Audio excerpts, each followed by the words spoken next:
back to the emails that ended up being placed in the public record. And I don't want to get to whether or not they were legally placed in the public record. The question is whether or not they were accurate. Because if they were accurate, it's profoundly disturbing, and it does end up putting into question all of the science of climate change. Now, the data from the Climate Research Unit at the UEA in England is one of only 3 major data sets, but they considerably overlap. And they've been used as a basis for the IPCC report as well as the U.S. Global Change Research Program. And that means that these 2 booklets that were passed out this morning, at best need to have a thorough review in the light of this information that has been disclosed. And at worst, it's junk science, and it is a part of a massive international scientific fraud. Now, Dr. Holdren, you've been in the middle of a lot of this, and I've got a couple of questions based upon your statements before you joined the Obama administration. You gave an interview in August of 2006 with BBC News in the UK, and you said that a sea level rise of up to 13 feet was in the realm of possibility.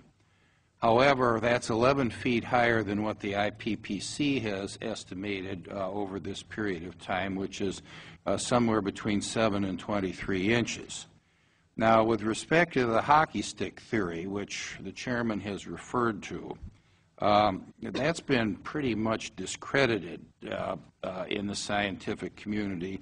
And yet, in your October 13th email, which is now in the public record, you aggressively attacked the 2 scientists that put this together, a Dr. Willie Soon and a Dr. Sally Baliunas, for that. Now,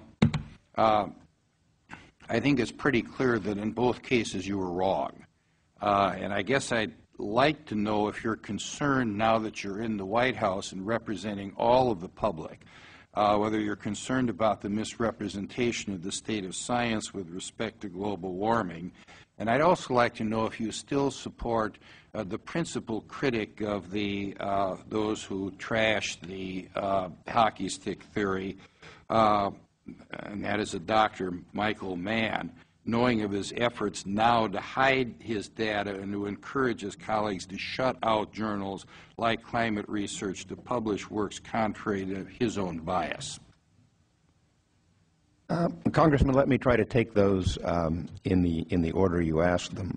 And the very first part of your statement, with respect, I would disagree with you that this current uproar calls into question all of climate science. I do not believe that it remotely does that. Well, sir, I didn't say that. I said it ought to be looked at again. And, there's increasing evidence of scientific fascism that's going on, and I think as policymakers who are making decisions about the state of the American economy for the next several generations, that we ought to have accurate science, and it appears there's enough question on whether the science we have is accurate. That's got to be resolved, and I wish we could have done it in this hearing, but the chairman wouldn't let us. But go ahead. I very much agree that we need to resolve the current issue. It's important to understand what has really gone on here, to get to the bottom of it.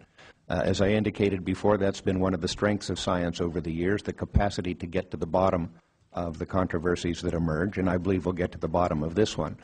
But the key point is, however this particular controversy comes out, the result will not call into question the bulk of our understanding of how the climate works or how humans are affecting it. You mentioned an interview of mine a few years ago in which I talked about the possibility of a sea level rise in this century as much as 13 feet. That was based on scientific peer-reviewed publications that appeared in the early 2000s that indicated that over geologic time in periods of natural climate change, there had been episodes in which the rate of sea level rise increased by as much as 2 to 5 meters per century, and that this could not be ruled out at the temperatures for which we were heading in the 21st century as a result of our activities. You're still 11 feet above what the IPCC was recommending. My time is almost up, and I'd just like to say that there's an awful lot of scientific McCarthyism, meaning name-calling, going on, because I quote from your email of October 13, 2003, saying, "Doing this will reveal that Soon and Baliunas are essentially amateurs in the interpretation of historical and paleoclimatology records of climate change."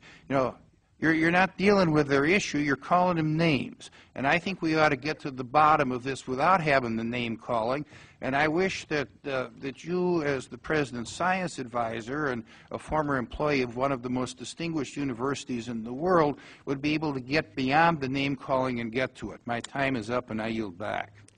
I would be happy to answer all of the Congressman's questions if I'm allowed.